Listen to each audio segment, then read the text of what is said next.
G'day folks, Chris McLean back with yet another episode of the show, and today in the studio I've got John Yanny from GoDigital, and they are very interestingly, I use my grammar correctly, a human experience or HX agency, which is something I'm quite interested to hear all about what that actually means. So GoDigital create humanized digital experiences by solving the big three problems that stand in the way of significant growth for our clients. And I think we'll go into that, what those big three problems are. They work best with breakaway companies, and that's brands that are trying to break away from the pack and create a defensible moat in their category. Very, very cool positioning. John, thanks for being here. Pleasure to have you on. Chris, thanks very much. Yeah, really appreciate the time and the opportunity. Looking forward to a chat. Yeah, me too. So let's start with human experience, and then I want to get into kind of the structure of your agency, because you're doing good things. As we were talking earlier, you've got sort of presence all over Australia, and you're about 60 people or something in the agency. Yeah, so we're actually 70 now, and still hiring. If anyone's interested in reaching out. Yeah, fantastic. So that's a good sized agency. So I'd love to get into that, the growth and how you've gotten to where you've got to. But let's start with human experience, because this is a clear differentiator and something that you've obviously thought a lot about and worked on. So tell us about human experience and what does that look like? Okay, so it's an interesting story, I suppose. It sort of evolved over a long period of time. Our business history is actually pretty long and winding. I actually started an agency, co-founded an agency in 2005 in Canberra, our nation's capital. And it was primarily a design-based agency, but we were pretty big into digital really early on. And one of the things that we were really focused on is this kind of intersect between building a really lovely brand, that kind of resonated with people, but also extending that into digital. And back then, I think really cool digital was still pretty Flash based actually, and we were pretty excited about Flash all the way. And then time, evolved. The way it evolved, and I think the depth of understanding of what makes a really good digital experience also evolved. Fast forward to now, what I have found, has become really prevalent in marketing organizations is this idea of really being data driven in everything that we do. And whilst I am a massive advocate for great data and making data driven decisions, I think that there is an element that gets lost around the spark of creativity and the role that it plays in creating an excellent connection with people. I still believe deeply that creativity is the spark of emotion, and maybe one of the last bastions that we have from a marketing perspective to try to create an emotional connection from a brand to a person. And I think some of those kind of non-directly measurable elements around how people feel, and that kind of gut feeling about something it's hard to measure with data, and so gets put aside. And I think it's a really critical component of making a great experience. And so that was one of the original thoughts of how we would try to reinvent ourselves as an agency to stand out in a pretty crowded marketplace, but also deliver a different style of result, and a different way of working with clients, a different way of thinking.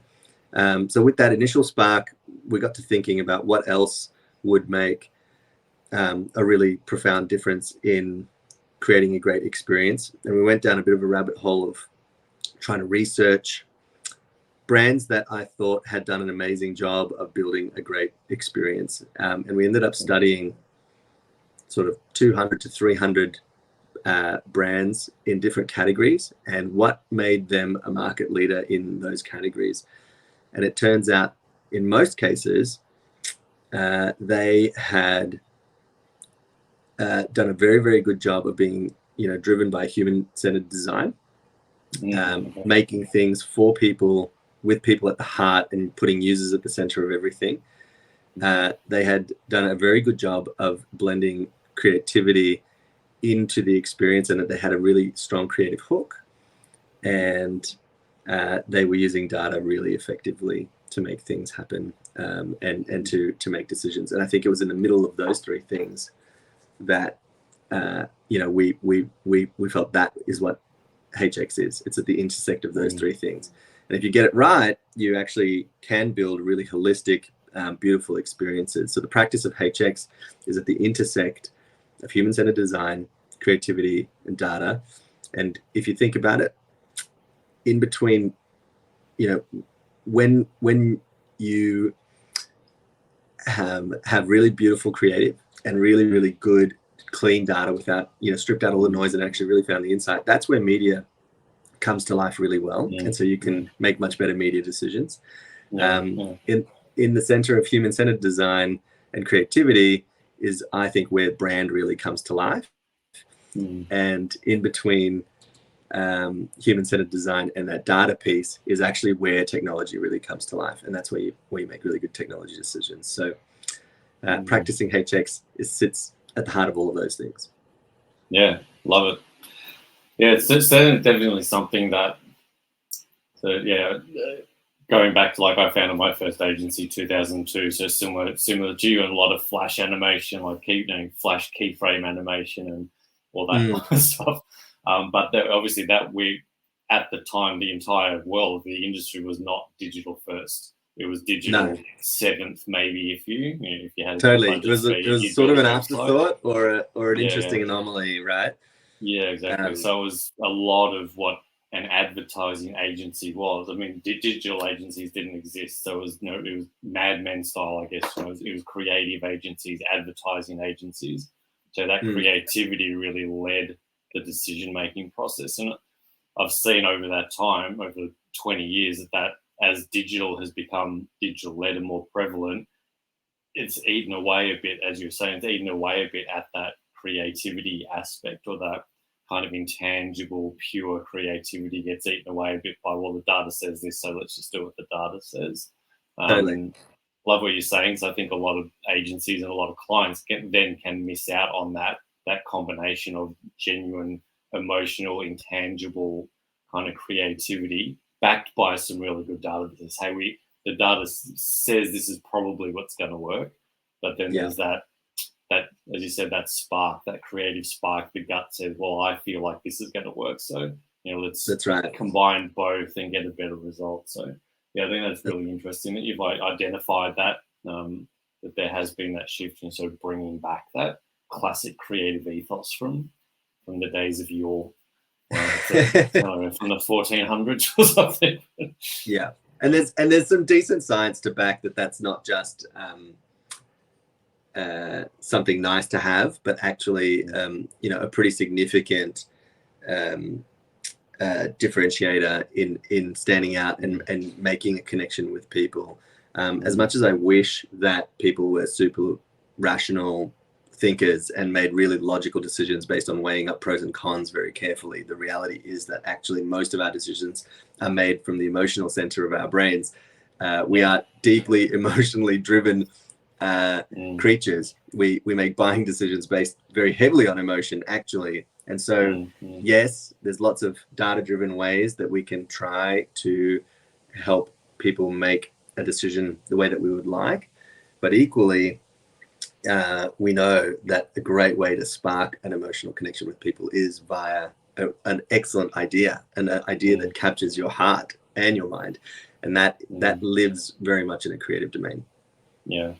Yeah. I imagine in your research, when you're looking at those hundreds of brands, you look at the brands that win all the time. You look at your Nikes, you look at your Apples, the big campaigns that won for them, the big Sony campaigns. It was emotion. It was something beautiful. It was something stand out that you went, I haven't seen that before. I haven't thought of something like that before. It created that genuine spark of engagement and interest.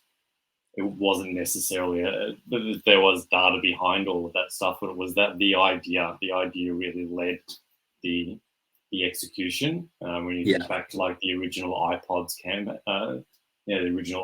campaign, It was something completely different. It was pure creativity. So yeah, I mean, and they're essentially reinventing stuff that already existed. So the product was kind of new, but it was really the creativity and the idea that sparked that entire sort of rebirth of Apple. And Nike rarely sells shoes or products or clothes. They sell the tribe, right? And that's all got to do with the imagination and the emotion that you feel watching that. So yeah, very much as bringing that back into the digital domain, I think is something really important.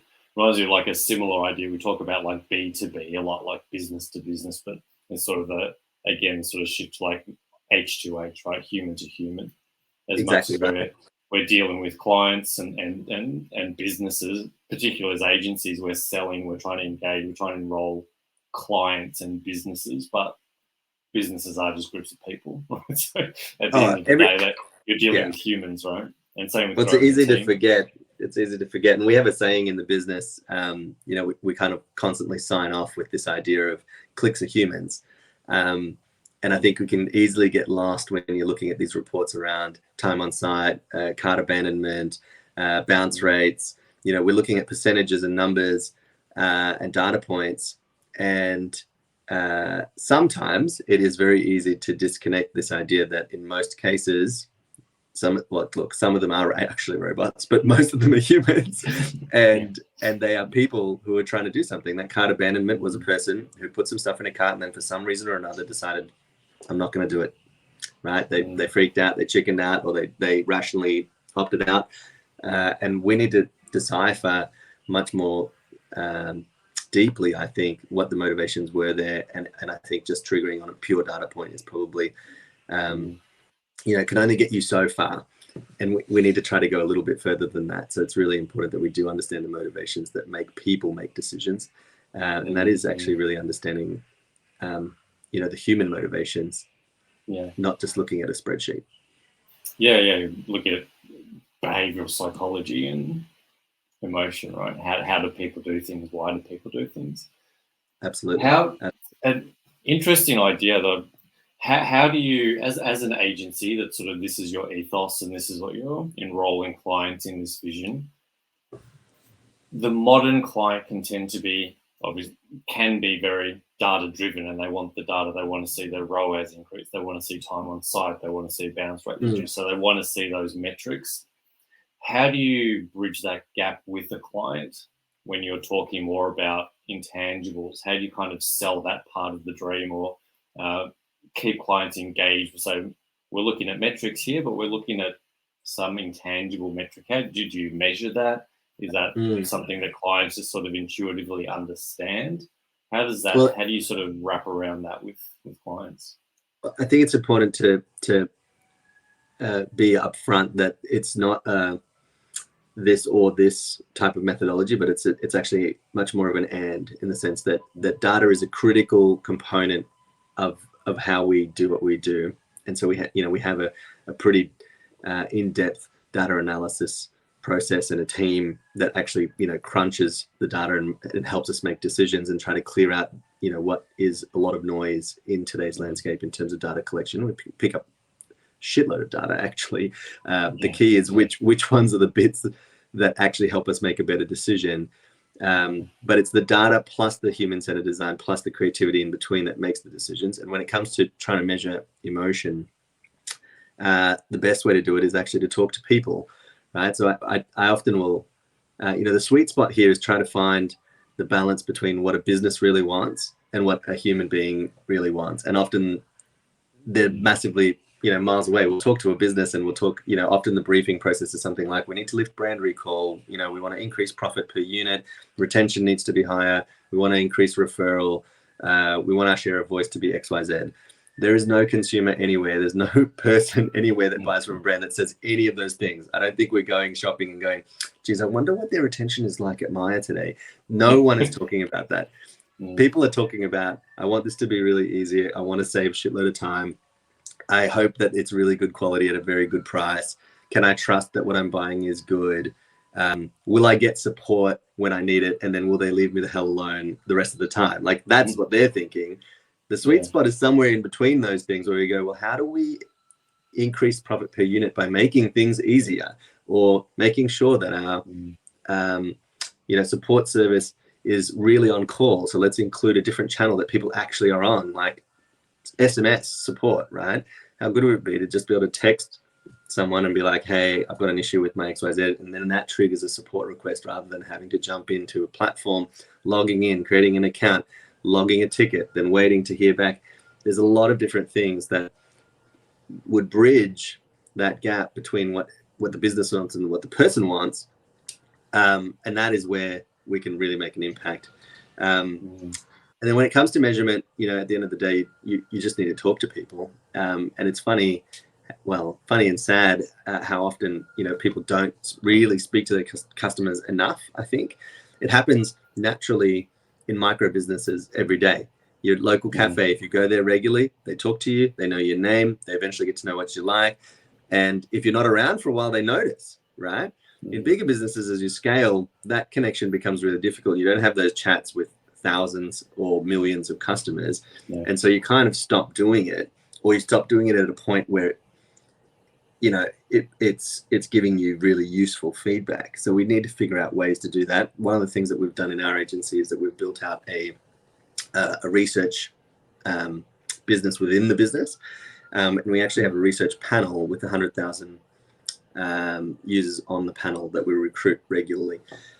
So we can actually access a huge group, a big cohort of Aussies at any given point in time, ask them questions via a survey, and get those answers back within 24 hours to help make better decisions around how people feel about a brand or a purchase decision. Or we can test a sequence of screens or test a new campaign really quickly with real people.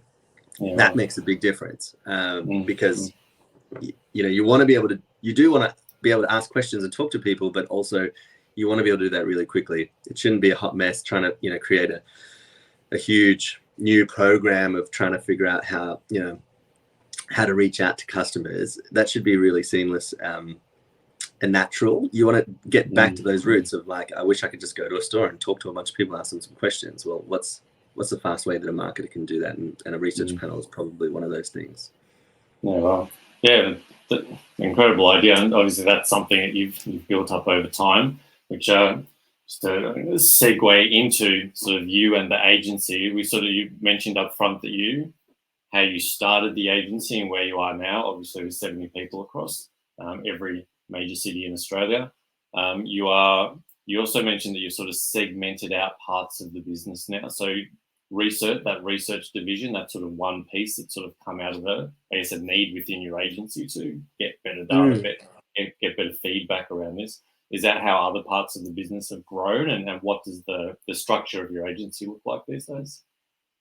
So the structure, that's a big question. So so the agency grew.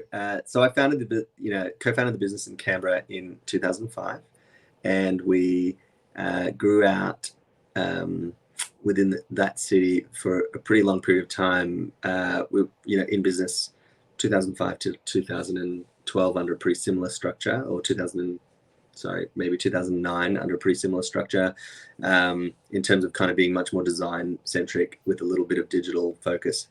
In 2010, we really started to focus much more heavily into, really trying to blend creativity and design and web experiences together to create a much more kind of digitally centric agency model. And I think that's when we started to see a lot more scale, and we continued to grow out the business between that period to start to really grow our headcount. And we grew into another city from Canberra into Melbourne. And then we put some roots down in Manila, actually, to get an offshore team to help us support from a dev perspective and from a design perspective. And then in 2018, I was approached to join a group of independent agencies that were going to form together to create a new end-to-end transformation business called Growth Ops. And so in 2018, we actually joined together, we merged together, raised a whole bunch of capital, and we listed on the stock exchange, and that was a huge adventure, and obviously a pretty amazing moment from a founder perspective to have. And it kind of ticked my box because it was sort of a part exit, but also with enough skin in the game to continue to grow. Because at that stage, I'd only ever done our own thing. I'd never really worked for anybody, and I felt like I maybe couldn't get to another next level by myself. And so by joining together with a whole bunch of other entrepreneurial founders, it felt like there was a real opportunity to learn more and to continue to scale and grow and give more opportunities to the team. Being listed is very challenging, I think, particularly from a founder perspective. The way that you operate changes dramatically because you suddenly have lots of shareholders and lots of voices and lots of opinions and lots of red tape and audits and all kinds of things that need to come into play when you're a listed business. So that was really difficult for me, actually, I have to admit. And I think equally amongst all of the co-founders of that business, it was a pretty challenging process. Also, the offering of trying to go end to end, complete business transformation was a really difficult thing to sell into market. And so, ultimately, it wasn't hugely successful. And in 2020, when the world kind of blew up as well, there was an opportunity to change that structure. And so we actually delisted the business, went back private.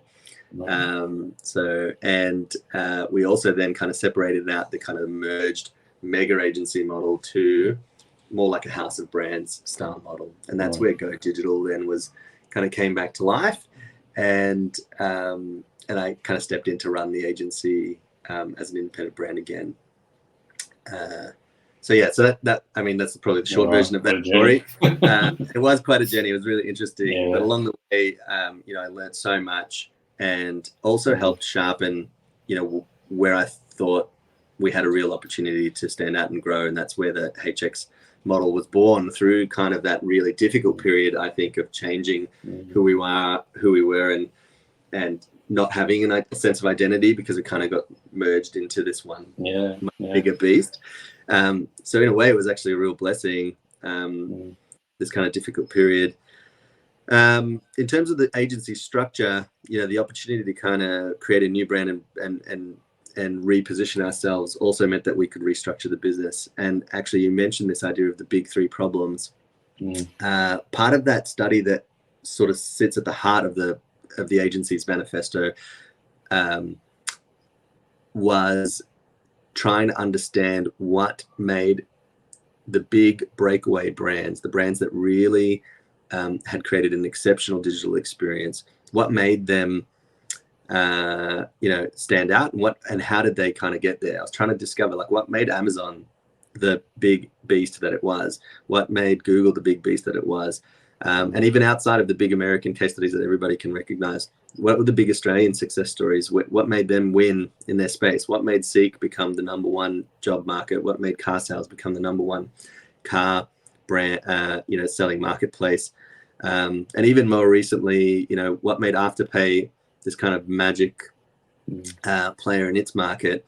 All of these brands won on creating an extraordinarily good experience. It wasn't based on the best funding or necessarily the best brand ambassadors or having really amazing marketing, though they all had good marketing tactics. If you look at the core of what made them great, their experiences were exceptionally good. Afterpay, I don't think invented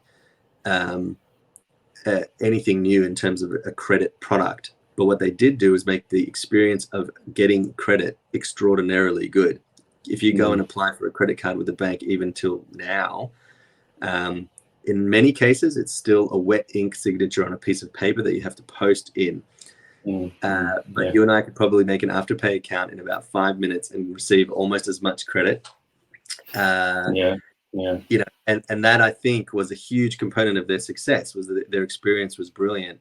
And you look at in the neobank sector, for example, Upbank, I think is a brand that I think is extraordinary in Australia, and I think they just announced that they have $1 billion in savings and 500,000 customers, and they've done that in such a short period of time. And again, I think they've just created an extraordinarily good experience for young people who want to bank in Australia. So all of the brands that we've looked at, I think, have overcome the big three problems. And so we've built our agency around the big three problems. And the big three problems that seem to have come up in every one of these case studies was, firstly, an insight problem. In most cases, if a brand is asking itself, who is my customer? What do they actually want from me? How do I know what they value most, or what data is the most relevant, piece of data that I can make a decision on? They're all insight problems that you have to overcome. And all the big brands, all the brands that really win, they've overcome the insight problem. And so we have an insight team within our business. They're made up of our strategy team, our data team, our research team, that research panel that I mentioned, to help solve problem number one, I suppose. The second problem was all around this idea of attracting people to the brand. So I call that the attraction problem. And so, often, they had discovered a way to attract more human beings to their brand over another brand. They'd worked out how to grab people's attention and hold it for a long enough period of time to get a message across. And they've worked out that perfect model of, what message do I say? Where do I say it? When do I say it? And how do I best say it? That is an attraction problem. And so again, we have an attraction team within the business, and that's made up of our performance media specialists, social and content specialists, our affiliate marketing team, and an SEO function. And then problem number three is an engagement problem. You have to overcome the engagement hurdle in terms of getting people into the brand and then keeping them in the brand for as long as humanly possible, right? Yeah, that retention piece. 100%. And the brands that really win, the market leaders, the category busters, have cracked the engagement problem. They've brought people into the brand and kept them there by making something really sticky. And then they, in that stickiness, they've made it so that they've been, created raving fans, natural referral, and an experience that people actually seek out. They'll choose that experience over another because they've heard about it or that it's very good. And so we've got an engagement team that work on trying to solve that problem, third problem, which is the brand and creative crew, the design, UI, UX crew, application and web team, and marketing automation team. And I think in each of those departments, then we've kind of overcome one of the big three problems. And I really feel like if we help overcome the big three, you're well on your way in creating an extraordinary experience. Yeah, love it. Yeah, it definitely maps to everything else that you've been talking about. How do you solve problems for real humans? And then how do you solve that en masse for a company full of humans that's trying to do something they've got something to offer to somebody? How do you, what's the insight? What's the thing that's going to trigger somebody to want this thing or decide that they need this thing? How do I then magnetize and attract people to that brand? And then that last piece you talk about, that retention, that stickiness. How do we now keep them there for as long as possible? And for everyone listening, these are also three massive things for running an agency, right? And this is 100%. Obviously something that you've thought about a lot, and I can see that you've baked this into how you position and how you're marketing your agency as well. You obviously set things up so you're solving those three things for yourself as well. So it's quite a very, very simple and powerful framework. So thanks for sharing that. Very, very cool stuff. I'm sure, as always, we get to about this mark, and I'm sure we could wrap for the next couple of hours on all of this fascinating stuff. But if people want to find out more about you, they're fascinated by the whole human experience piece, or they want to understand how you've grown your agency, or they're looking for referrals or partners, where are some of the best places for people to reach out and find you? Look, I think LinkedIn is probably a good place to start. You can always reach out to me. I'm very happy to connect and chat and help and advise anybody in the space. And yeah, of course, you can just jump to our website. Just go to growthopsdigital.com.au, and happy to talk to you about that. Amazing. As always, I'll drop those links in the show notes so you can go get connected to John and GoDigital and see what they're all about. John, thanks so much for dropping by. This stuff's really fascinating. I love how you've managed to position yourself as a really, really distinct positioning in the market. You've obviously put a lot of thought into it, and I love the process, the journey that you went through to get there. I think, as you said, it often takes kind of going somewhere you never thought you'd go to sort of ask the right questions and come out the other end with better answers. So it feels like that's the process that you went through, and you're very, very clear on what you do, who you help, how you do that. And yeah, all the success and best wishes for you. Sounds like you're doing great stuff. Hope you continue to grow. Thanks for dropping by and dropping some real wisdom here on the show today. I appreciate it. Appreciate it too, Chris. Thanks so much for the opportunity. My pleasure. Thank you for being here. Thanks everyone for tuning in. Really, really killer episode. Really enjoyed it. Thanks, John, for your time. Thanks everyone for tuning in. Catch you on the next one. Cheers.